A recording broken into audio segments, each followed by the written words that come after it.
우리 하나님은 변함이 없으셔서 좋습니다. 마음이 왔다 갔다 하는 것이 아니라 언제나 우리가 넘어져도 깨져도 죄를 지어도 변함없는 그 신실한 사랑으로 그 은혜로 우리를 붙드시는 것이 너무너무 좋습니다.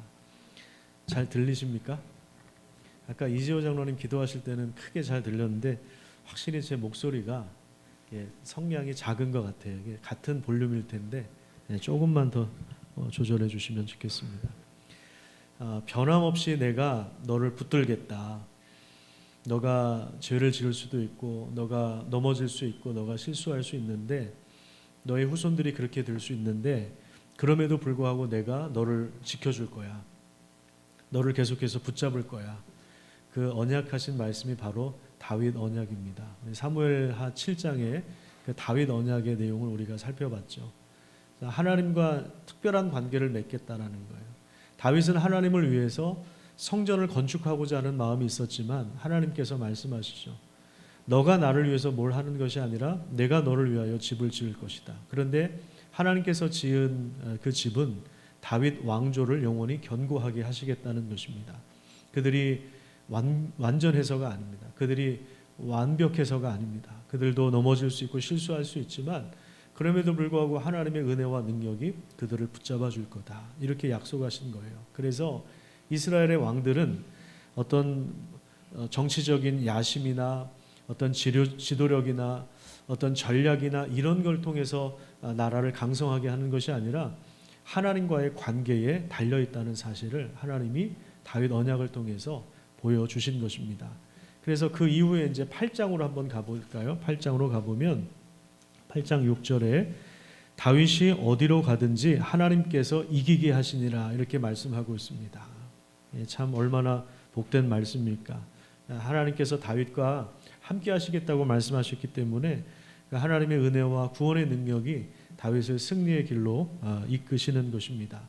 여러분들에게도 이러한 은혜가 있기를 간절히 축복합니다. 어디에 가시든지 무엇을 하시든지 거기에서 하나님이 주시는 놀라운 승리를 경험하시기를 축복합니다. 그 다음에 이제 16절을 한번 보시면 이것도 참 귀한 말씀이에요. 우리 같이 한번 읽어볼까요? 16절, 15절입니다. 시작. 다윗이 온 이스라엘을 다스려 다윗이 모든 백성에게 정의와 공의를 행할세. 정의와 공의를 행했어요. 다윗은 블레셋이나 암몬이나 모압이나 이런 외부의 적들과 전쟁해서도 어디로 가든지 하나님께서 이기게 하셔서 영토도 확장하고 조공도 받고 외교도 참 잘했거든요. 그런데 다윗은 내치도 참 잘했던 것 같아요. 자기 백성들에게 정의와 공평을 행했습니다. 이것이 바로 하나님의 다스리는 능력이거든요. 하나님은 정의와 공의로 우리를 다스리시는데 그 하나님의 본을 받아서 다윗이 내치도 잘했어요. 내부도 정치를 아주 잘했어요. 그래서 마치 목자와 같이 백성들을 사랑하고 그들에게 선하신 하나님의 은혜를 공급하는 풍족해지는 그러한 삶을 살도록 그렇게 다윗이 왕으로서의 역할을 감당했습니다. 이 다윗 시대에 이스라엘 나라에 펼쳐졌던 이 놀라운 영광은 하나님께서 나중에 완성하실 하나님 나라의 영광을 아주 극히 일부분 이렇게 맛보게 하신 것이라고 할 수 있습니다. 자, 그런데 여기까지는 참 좋았는데 오늘 본문 11장으로 돌아오면 다윗의 전혀 새로운 면들을 보게 됩니다. 우리 1절 말씀을 한번 보시면 그 해가 돌아와서 왕들이 출전할 때가 되매 다윗이 요압과 그에게 있는 그의 부하들과 온 이스라엘 군대를 보내니 그들이 암몬 자손을 멸하고 랍바를 에워쌌고 다윗은 예루살렘에 그대로 있더라. 사실 왕들은 항상 이렇게 전쟁에 나가서 앞장서서 싸움을 이끌었습니다. 다윗도 마찬가지였고 지금도 그렇게 해왔어요. 그런데 어찌된 일인지 지금은 왕으로서 가장 중요한 임무에서 벗어나 있습니다. 이런 걸 볼 때요, 우리가 우리 자리를 지키는 것이 얼마나 중요한지를 알게 됩니다. 남편의 자리가 있고요, 아내의 자리가 있습니다. 또 우리 직분자의 자리가 있고, 또 하나님께서 명령하신 기도의 자리가 있고, 또 우리 세상에서도 내가 그리스도인이기 때문에 그 합당한 그 역할을 해야 하는데요, 이 자리를 지키는, 우리 그리스도인으로서의 자리를 지키는 것이 참 중요합니다. 기차가 선로를 벗어나는 것이 가장 위험한 것처럼 자신의 자리를 지키지 않는 일탈은 치명적인 죄에 빠지도록 만드는 출발점이 되는 것입니다. 그러니까 이게 별거 아닌 것 같죠. 릴레이 기도표 만들어 놓고 기도 시간 정하는 거, 이거 별거 아닌 것 같죠. 여러분들이 새벽에 깨어서 기도하는 거, 이 별거 아닌 것 같죠. 기도의 자리를 지키지 않으면요, 이게 마치 기차가 선로에서 벗어나는 것과 같아요. 이게 굉장히 나중에 치명적인 사고로 이어질 수가 있는 것입니다. 그러니까 우리 자기 자리를 지키는 것, 기도의 자리를 지키는 것이 굉장히 중요한 일입니다. 자, 2절부터 5절까지 말씀을 우리 다 함께 읽어보도록 하겠습니다. 다윗의 그 치명적인 죄를 범하는 그러한 장면입니다. 자, 시작. 저녁 때에 다윗이 그의 침상에서 일어나 왕궁 옥상에서 거닐다가 그곳에서 보니 한 여인이 목욕을 하는데 심히 아름다워 보이는지라. 다윗이 사람을 보내 그 여인을 알아보게 하였더니 그가 아뢰되 그는 엘리암의 딸이요 햇사람 우리아의 아내 바세바가 아니니까 하니, 다윗이 전령을 보내어 그 여자를 자기에게로 데려오게 하고 그 여자가 그 부정함을 깨끗하게 하였으므로 더불어 동침하매 그 여자가 자기 집으로 돌아가니라. 그 여인이 임신하매 사람을 보내 다윗에게 말하이르되 내가 임신하였나이다 하니라. 자, 다윗이 원래는 전쟁에 나가야 할 시점에 나가지 않고 이제 침상에서 무료한 시간을 보내다가 저녁에 일어나서 옥상을 거닙니다. 그러다가 한 여인이 목욕을 하는 장면을 보게 됩니다. 당시에 이제 예루살렘이라고 하는 그 도시 자체가 약간 높은 곳에 위치하고 있고 왕궁은 제일 높은 곳에 궁전이 있었고 또 그 밑으로 산비탈을 따라서 이렇게 신하들의 집이 이렇게 구성되어 있었어요. 그러니까 이제 다윗은 예루살렘 도시 전체를 조망할 수 있을 뿐만 아니라 그 밑에 가까이에는 그 신하들의 집이 내려다 보이는 그러한 위치에 있었습니다. 그런데 저녁에 목욕하는 이 여인의 아름다움을 보았다고 이야기합니다. 그래서 사람을 시켜서 누구인지 알아보게 합니다. 알아보니까 엘리암의 딸이에요. 엘리암은 사무엘하 이제 마지막에 보면요, 용맹스러운 이스라엘의 장군으로 나옵니다. 그러니까 장군의 딸이고요, 남편도 장군 우리아입니다. 그리고 그 엘리암이라고 하는 이 장군의 아버지가 누구냐면 아히도벨이라고 하는 모사예요. 모략가예요. 그러니까 삼국지로 말하면 제갈량과 같은 역할을 하는 모사라고 할 수 있는데 원로 모사. 그러니까 이 바세바라고 하는 여인은 원로 모사의 손녀이면서 엘리암 장군의 딸이기도 합니다. 그 남편도 장군이에요. 그러니까 굉장히 지체가 높고 명망가의 후손이라고 할 수가 있는데, 그럼 여기까지 알아보고 그냥 끝냈으면 얼마나 좋았겠습니까? 그리고 이제 밤에 와서 짝기도 하고 그랬으면 참 좋았을 텐데, 여기서 이제 끝냈으면 좋았을 텐데 여기서 멈추지 않고 다윗은 사람을 또 보내요. 또 보내서 바세바를 데리고 와요. 자기 왕궁에 불러서 그리고 성관계를 맺습니다. 이 장면 전환이 굉장히 빠르게 지나갑니다. 사실 평범한 서민들이라고 한다면 목욕하는 장면도 못 봤을 것이고 사람을 보낼 수도 없었고 뭐 이렇게 데려와서 성관계를 맺는 이것은 사실 평범한 사람들은 할 수 없는 그러한 죄를 지었는데, 이제 그만큼 지금 다윗이 절대적인 권력을 가지고 있다는 것을 보여주고 있습니다. 목욕하는 여인이 누군지 알아봐라. 그리고 왕궁으로 데려와라. 자, 이것을 이제 군사들이 몇 명이 이제 추진을 했기 때문에 아마 소문이 금세 퍼졌을 것이라고 생각을 합니다. 그런데 여기에 대해서 이의 제기를 할 수 있습니까? 없습니까? 여러분, 회사에서도 그렇고요. 살아있는 권력 앞에서는, 나라도 마찬가지예요. 살아있는 권력 앞에서는 이의 제기를 하기가 어려워요. 문제시할 수 없어요. 왕은 그만큼 자신의 힘으로 사람을 이리저리 보내서 일이 진행되게끔 할 수 있는 그러한 절대자이기도 합니다. 자, 그런데 이 이야기의 항방이 묘하게도 이제 새로운 국면을 맞게 돼요. 그게 뭐냐면 바세바가 임신을 합니다. 그래서 바세바가 이 소식을 다윗에게 알립니다. 그런데 이게 다윗 입장에서 볼 때는 전혀 예상하지 못했던 일이에요. 아마 당황했을 겁니다. 4절을 보시면요, 그 여자가 부정함을 깨끗하게 하였으므로 이런 문장이 나오는데, 이것은 바세바가 월경한 이후에 7일이 지나 부정함이 깨끗하게 된 시점, 그 이후에 벌어진 일이라는 것을 보여주는데, 이게 뭘 보여주냐면 지금 이 임신한 아이는 무조건 다윗의 아이라고 하는 것, 그것을 전혀 부인할 수 없다는 것을 성경이 밝히고 있는 것입니다.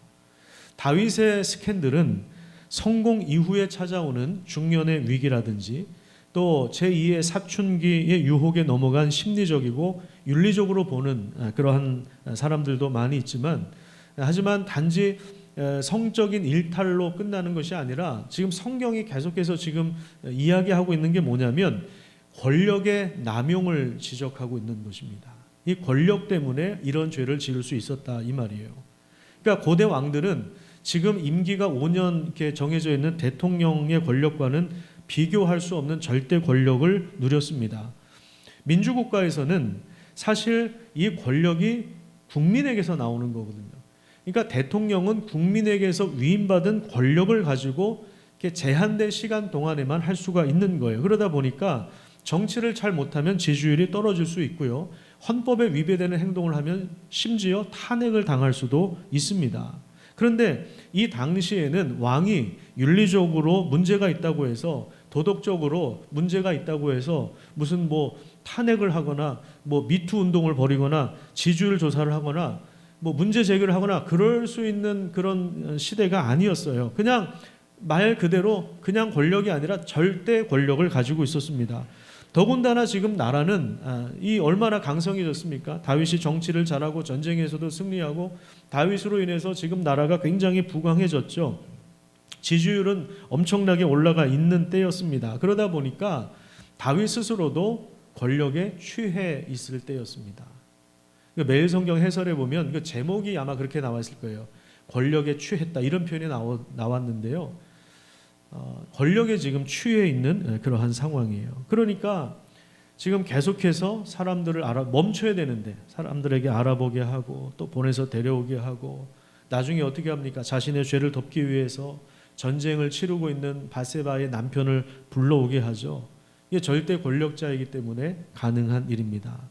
자, 근데 이 과정에서 6절부터 25절까지 보면 다윗이 얼마나 망가지고 있는지, 이 다윗이 얼마나 치명적인 죄를 범하고 있는지, 얼마나 이 괴물 같은 그런 모습으로 바뀌고 있는지를 보여주고 있습니다.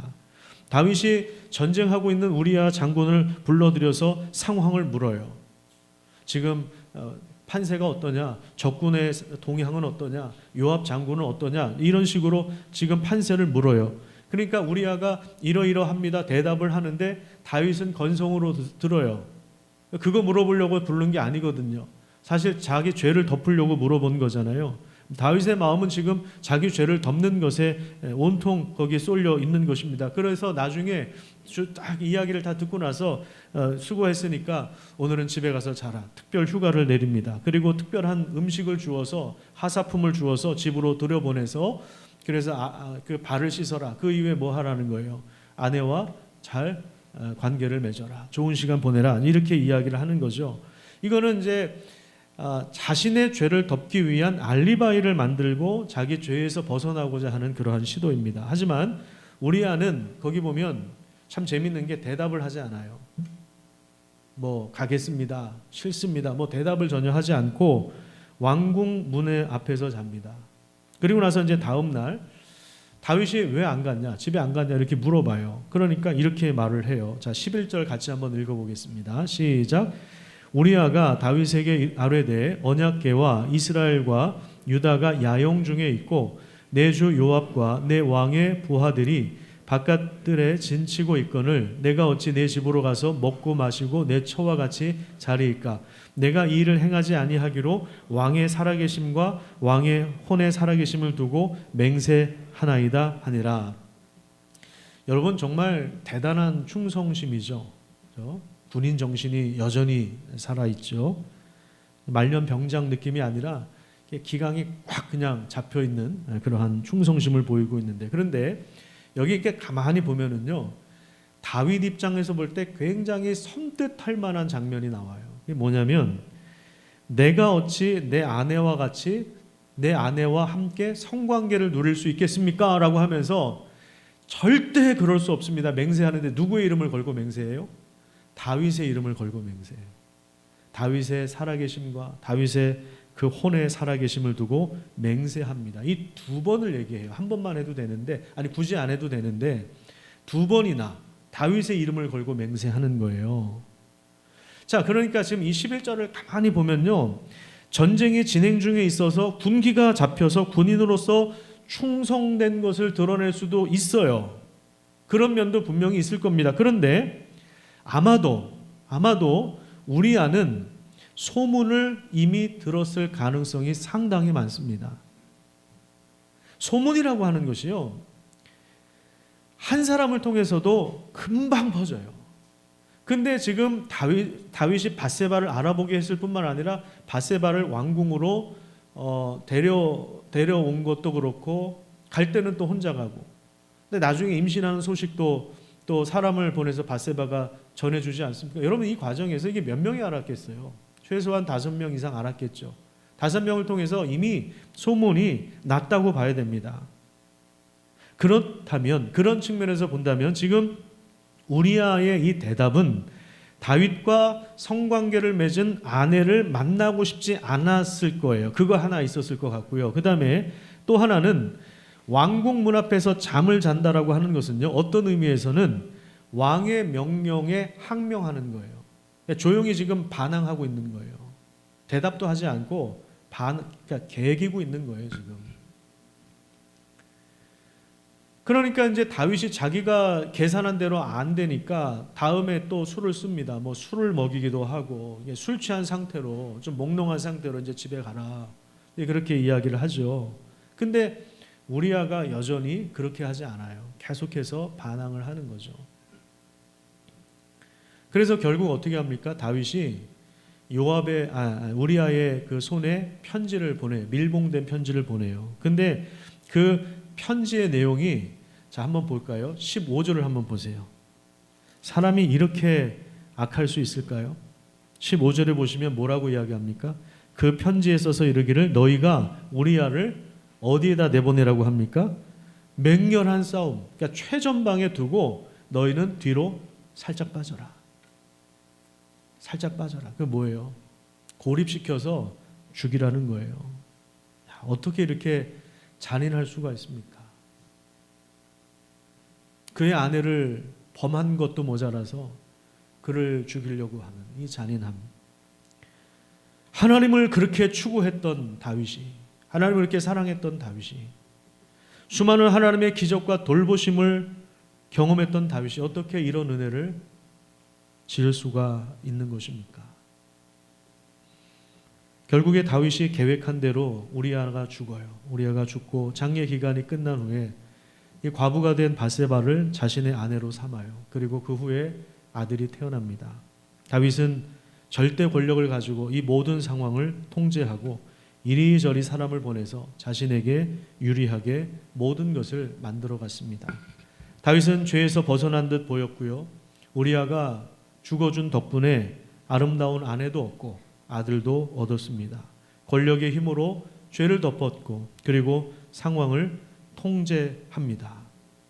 여기에 대해서 아무도 이의 제기를 할 수 없고, 아무도 이 죄에 대해서 지적할 수 없었지만, 그럼에도 불구하고 성경은 이렇게 기록하고 있습니다. 27절에 보시면 다윗이 행한 그 일이 여호와 보시기에 어땠다고요? 악하였더라. 여러분, 이 한 줄이 가장 결정적인 것이고 가장 무서운 거예요. 세상 사람들은 다 속일 수 있다 하더라도, 언론이 다 잠잠하다 할지라도, 많은 사람들을 다 살아있는 권력으로 입막음을 한다 하더라도 이게 제일 무서운 거예요. 하나님 보시기에 악하였더라. 사람들 눈을 완벽하게 속일 수 있다고 생각하지만 그렇지 않아요. 속인다 해도요, 자기는 알고 있잖아요. 그죠? 자기는 자기가 죄를 지은 거 알고 있어요. 그리고 피해자도 알고 있고요. 무엇보다도 하나님이 알고 계시기 때문에 완전 범죄는 없다는 사실을 우리에게 알려주고 있습니다. 그래서 12장으로 이제 넘어오면요, 하나님께서 다윗의 죄를 단번에 드러내십니다. 무슨 서면 조사를 먼저 하고, 참고인 조사를 하고 나서, 그 다음에 주변 정황을 살피고 나서 조금씩 죄를 추적해 나가는 것이 아니라 단번에 이 죄를 지적합니다. 히브리서 4장에 보면 이런 말씀이 나오죠. 하나님의 말씀은 살아있고 활력이 있어서 좌우에 날선 어떤 검보다도 예리하여서 혼과 영과 관절과 골수를 찔러 쪼개기까지 하며 마음의 생각과 뜻을 판단하나니 지은 것이 하나도 그 앞에 나타나지 않음이 없고 우리의 결산을 받으실 이의 눈앞에 만물이 벌거벗은 것 같이 드러나느니라. 어떤 검보다도, 요즘식으로 하면 어떤 레이저보다도 더 예리한 하나님의 그 말씀이, 그 살아있는 하나님의 말씀이 다윗의 그 중심을, 그 내면을 파고 들어가서 그의 죄를 완전히 지금 드러내고 있는 것입니다. 그래서 하나님 앞에 벌거벗은 것 같이 다 드러나게 된다는 것입니다. 이것을 위하여 하나님이 나단 선지자를 보내십니다. 다윗도 사람들을 보내서 이것저것 시켰는데 하나님도 사람을 보내십니다. 왜? 더 큰 권력을 가지고 계시거든요. 사람을 보내서 이 다윗의 죄를 지적하시는 것입니다. 그런데 여러분, 참 나단 선지자 입장에서는 얼마나 가기 싫었을까요? 이거 그냥 갈 수 있는 자리가 아닙니다. 아마 목숨 걸고 갔을걸요. 어쩌면 가족들한테 기도해달라고 하면서 유언장을 쓰고 갔을지도 모르겠습니다. 정말 목숨 걸고 가는 자리예요. 그렇지만 그는 누구의 권위를 가지고 갑니까? 진정한 왕이신 하나님의 권위를 가지고 가는 것입니다. 나단 선지자는 먼저 비유를 들어서 이야기를 시작합니다. 마치 사냥감이 앞에 있는데 사냥감이 눈치를 채지 못하게 살금살금 다가가는 것처럼 비유라고 하는 형식의 이야기를 통하여 다윗의 죄에 접근하기 시작합니다. 그 이야기를 요약을 해보면 이렇습니다. 어떤 부자가 있었는데 가축이 굉장히 많았어요. 그리고 가난한 사람이 있었는데 자기가 사서 기른 암양 새끼 한 마리가 있었습니다. 자, 그런데 너무나도 사랑해서 마치 딸 자식처럼 키웠다고 합니다. 같이 자고요, 같이 먹고요, 함께 생활했는데 부자가 손님 접대한다고 자기 많은 그 가축 중에서 한 마리를 잡지 않고 이 가난한 사람의 친자식처럼 키운 이 암양 새끼를 잡아서 죽여서 대접을 했다는 그런 비유의 이야기를 시작합니다. 다윗은 이 이야기를 듣고 분노합니다. 아마 자리를 박차고 일어났겠죠. 이 이야기를 듣다가 자리를 박차고 나서 어떻게 그럴 수 있느냐고 하면서 입에 거품을 물고 침을 튀기면서 마땅히 죽을 자라고 사형 선고를 내려야 된다고, 뿐만 아니라 4배를 갚아줘야 된다, 보상해줘야 된다, 그렇게 정확한 판단력을 가지고 지혜를 가지고 판결을 내립니다. 당시 이제 선지자들은 이야기를 시작할 때 비유로 시작하는 경우가 많습니다. 그런데 이 비유로 시작한 이야기는 더 커져서 큰 담론으로 이어지고 또 정치적인 어떤 그런 논의로 발전되어서 왕성하게 그러한 논의를 하는데, 다윗은 아마 이런 죽일 죄를 범한 자가 누구인지 궁금했을 거예요. 그가 누구인가 물어봤을 수도 있습니다. 그러니까 이제 여기서 보면은요, 다윗이 지금 자기에게 하는데 자기에게 하는 줄을 모르고 있다는 것을 보게 돼요. 아까 말씀드린 것처럼 지금 권력에 취해 있는 거예요. 자기가 한 행동에 대해서는 전혀 모르고 있는, 인식하지 않고 있는 거예요. 다른 사람이 이렇게 했다고 하니까 죽일 놈이다, 이렇게 나오는 거죠. 나단 선지자는 이제 직진합니다. 당신이 바로 그 사람이다. 우리 한번 따라서 볼까요? 당신이 바로 그 사람이다. 다시 한번, 당신이 바로 그 사람이다. 당신이 분노했던 그 사람, 당신이 죽어 마땅하다고 했던 그 사람이 바로 당신입니다. 아마 다윗의 충격이 얼마나 컸을까요? 연이어 하나님께서 말씀을 주셨습니다. 야, 내가 너를 목동의 자리에서 왕이 되게 하고 아내도 많이 주고 재산도 많이 주고 내가 너를 그동안의 원수의 손에서 구원해 줬고 부족한 것이 있었으면 내가 너에게 이것저것 다 주었을 텐데 왜 그랬느냐? 너 어떻게 이렇게 악을 행해서 말씀을 거부하고 하나님 앞에 악한 행동을 했느냐? 하나님께서 이렇게 말씀하시면서 그 죄에 대한 심판을 선언하시는데 10절을 한번 보시면은요, 무슨 심판이 주어집니까? 칼이 내 집에서 영원토록 떠나지 않을 것이다. 자녀들 사이에 칼부림이 날 거다. 이렇게 말씀하시고요. 그 다음에 11절에 보시면 너와 내 집에 재앙을 일으킬 것이다. 그리고 아내를 빼앗아서 욕보이게 할 것이다. 이렇게 말씀하십니다. 너는 은밀하게 죄를 지었지만 그 죄를 덮으려고 했지만 하나님은 어떠십니까? 하나님은 공개적으로 죄에 대한 심판을 진행할 것을 말씀하십니다. 여러분, 죄가 주는 달콤함이 있습니다. 하지만 굉장히 순간적이고 굉장히 찰나적인 것이고 굉장히 제한적인 것입니다. 하지만 여러분, 죄 때문에 치러야 할 대가는 굉장히 아프고 고통스럽습니다. 그리고 그것은 굉장히 오래 갑니다. 다윗의 이 고통이요, 평생 가요. 죽을 때까지 평생 갔습니다. 12절까지 이제 심판이 선언되고 나서 그 다음에 13절 보세요. 13절에 보시면 이에 대해서 다윗이 어떠한 반응을 보였습니까?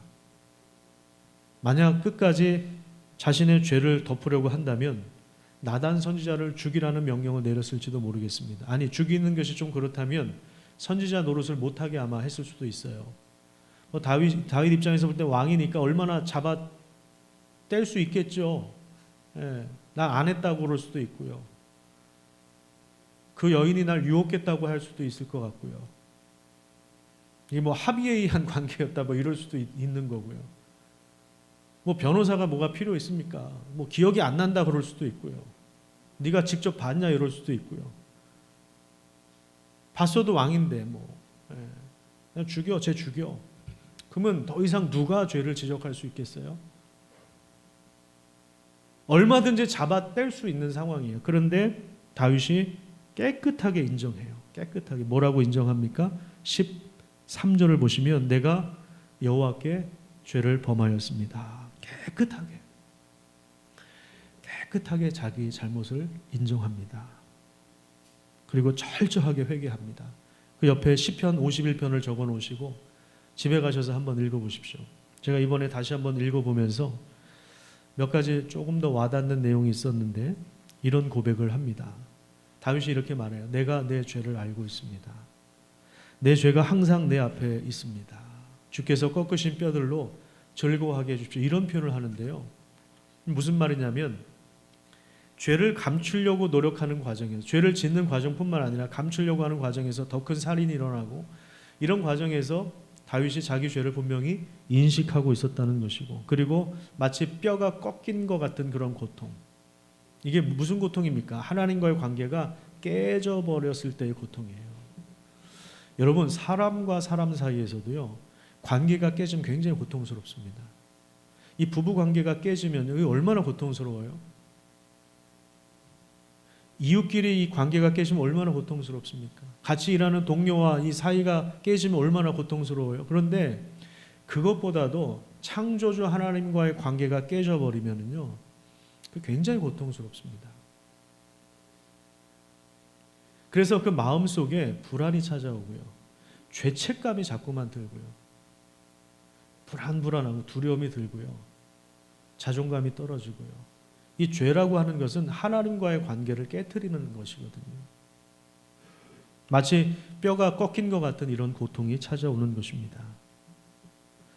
여러분, 다윗이라고 해서 완전한 사람이 아니구나. 하나님이 은혜를 주셨기 때문에 왕이 될 수 있었고, 하나님이 은혜를 주셨기 때문에 어디로 가든지 이기게 하셨던 것이지, 하나님이 은혜를 주셨기 때문에 나라가 강성해진 것이지, 다윗이 완전한 사람이 아니구나 라는 것을 보게 됩니다. 하나님의 은혜가 아니면, 하나님께서 정말 우리 성가대에서 찬양한 대로 그 신실하심으로 우리를 붙들어 주시지 않으면 우리는 누구라도 무너질 수가 있는 것입니다. 그래서 다윗 언약이 얼마나 이 결정적인 역할을 하는지 몰라요. 내가 너의 후손들이 잘못하면 인생 채찍으로 내가 다스리겠지만 그 은혜를 영원히 거두어 가진 않겠다. 이게 무슨 얘기입니까? 다시 회복시켜 주겠다 이 말이에요. 다시 회복하도록 은혜를 베푸시고 죄를 용서해 주시겠다 이 말이에요. 물론 하나님이 용서해 주신데 죄의 대가는 치러야 돼요. 그런데 하나님이 용서해 주시겠다. 다시 구원해 주시겠다. 이렇게 말씀하십니다. 여러분, 다윗의 이 치명적인 죄에 대하여 우리는 이것이 나와 상관없는 이야기라고 생각하면 안 됩니다. 아까 우리가 부른 찬송가에 보면 이런 가사가 있죠. 우리 마음은 연약하여 범죄하기 쉬우니. 원문의 내용은 이렇습니다. 주님이여, 내가 느끼나이다. 방황하기 쉽고 내가 사랑하는 하나님을 떠나기 쉽다는 것을. 다윗의 이야기는 오래전에 박물관에 전시된 내용이 아니라 오늘 우리의 죄임을 고발하고 있습니다. 우리는 단지 들키지 않았을 뿐이지 하나님은 사실 우리의 모든 생각까지도 감찰하고 계십니다. 하나님 앞에 누가 떳떳하다고 이야기할 수 있습니까? 조그만한 권력을 가져도, 조그만한 남보다 조금만 더 배우고, 남보다 어디 남들이 가지 못한 여행지만 갔다 와도 자랑을 하고, 남들이 갖지 못한 명품 가방이나 신발이나 옷이나 자동차나 이런 걸 그냥 남들이 갖지 못한 그 조금만 더 가져도, 남들이 배우지 못한 조금만 더 지식을 가져도, 돈이 조금만 더 있어도 우리는 얼마나 교만해집니까? 다른 사람을 무시합니까? 여러분, 성경이요, 이게 단순한 역사의 기록이 아니에요. 아니, 다윗은 왜 그랬대? 왜 그런 죄를 졌대? 이거 지금 분석할 게 아니고요. 성경에 기록된 말씀은 실제적인 문제를 다루고 있는 거예요. 지금 엄청난 죄를 지은 다윗을 향해서 당신이 바로 그 사람이다 이렇게 말씀하신 하나님은 오늘 우리에게도 동일하게 말씀하십니다. 다윗처럼 간음을 저지르고 살인을 저지른 사람들이 바로 우리들입니다. 실제로 행동으로는 하지 않았다 할지라도 우리 마음 안에서 얼마나 많은 사람을 죽였습니까? 우리가 다른 사람을 미워하는 것이 살인이라고 예수님께서 말씀하셨는데 우리는 얼마나 많은 사람들을 죽였습니까? 드러나지 않았을 뿐이지, 그냥 그것을 감추는 데 능할 뿐이지, 우리는 얼마나 많은 사람의 남편을 탐했습니까? 우리는 얼마나 많은 간음을 저질렀습니까? 들키지 않았을 뿐이지. 하지만 오늘 성경에 기록된 이 말씀은 오늘 우리를 향하고 있는 것입니다. 그래서 참 죽을 일 쌓였구나, 이런 세상에 우리가 살고 있는 거예요. 우리의 문제가 얼마나 심각한지, 우리 마음이 마치 지옥 같은, 우리 마음이 막 고통스럽고, 그래서 불안과 염려와 이것이 수시로 찾아오고, 과거의 상처가 수시로 오늘도 발목을 잡고 있고, 그런 현대인의 모습들을 적나라하게 드러내는 모습, 적나라하게 고발하는 모습, 나는 괜찮다고 생각하지 마십시오. 다윗은 왜 그랬을까 생각하지 마십시오. 당신이 바로 그 사람이라 오늘 우리에게 주시는 말씀으로 받아들이시기를 간절히 축복합니다. 물론 하나님이 죄를 들추어내기 위해서만 이 말씀을 하신 것은 아니에요. 그냥 벌 주기 위해서만 하신 게 아니에요. 그 권징이라고 있죠. 권징, 교회 권징. 오늘날 사실 교회들이 권징 안 하거든요. 교인 잃어버릴까 봐 권징 안 하거든요. 권징은 벌 주는 게 아니에요. 그 죄에 대해서 그걸 회복시키는 프로그램이 권징이에요. 근데 벌 준다고 생각하니까 이 권징을 잘 안 하는데 이게 회복시키는 프로그램이거든요. 하나님은 죄를 지적하실 때 벌 주기 위해서 심판하시는 게 아니에요. 심판을 위한 심판이 아니에요. 우리를 회복시키기 위하여 그 죄를 지적하시는 거예요. 심판하시는 거예요. 하나님이 드디어 행동하시는 이유, 하나님께서 나단을 보내신 이유, 하나님께서 나단을 통해서 말씀을 주시는 이유, 말씀을 통해서 죄를 드러내시고 심판하시는 것은 그런 면에서 하나님의 은혜의 추적이라고 할 수 있습니다. 하나님의 은혜는 계속해서 인간의 죄를 추적하고 있는 것입니다. 왜냐하면 하나님은 우리가 계속해서 죄의 파도 가운데 허우적거리면서 살거나 죄가 주는 달콤함과 안락함에 취해 사는 것을 원하지 않기 때문에 그렇습니다. 우리 자녀들이 진흙탕에서 뒹굴어서 옷도 더러워지고 얼굴도 더러워졌다면 여러분 그대로 놔두시겠습니까? 3일 동안 10일 동안 그대로 놔두시겠습니까? 일어나서 야, 그 상태로 학교가 그렇게 말할 수 있습니까? 그게 안 되는 것처럼 하나님도 마찬가지예요. 우리가 죄의 그 달콤함에 빠져서 안락함에 취해 사는 것을 원하지 않으시는 것입니다. 하나님은 우리가 얼마나 큰 죄인인가를 깨닫게 하시는 것입니다. 나단 선지자를 보내신 것처럼 오늘도 설교자를 통해서, 설교를 통해서 어떤 고통이나 우리 인생의 문제나 질병이나 사건이나 상황을 통해서도 말씀하시고, 심지어는 우리 자식을 통해서도 우리에게 말씀하실 때가 있습니다. 자식을 보면서도 저 모습이 내 모습인데, 이럴 때가 있지 않습니까? 하나님 앞에서 완전 범죄는 없습니다. 하나님 우리의 모든 중심을 살펴보시기 때문에 우리의 모든 유일한 소망은 다윗이 죄를 고백한 것처럼 13절에 있어요. 다윗이 나단에게 이르되 내가 여호와께 죄를 범하였노라. 죄를 고백할 때 사탄은 더 이상 힘을 사용할 수 없습니다. 여러분 기억하세요.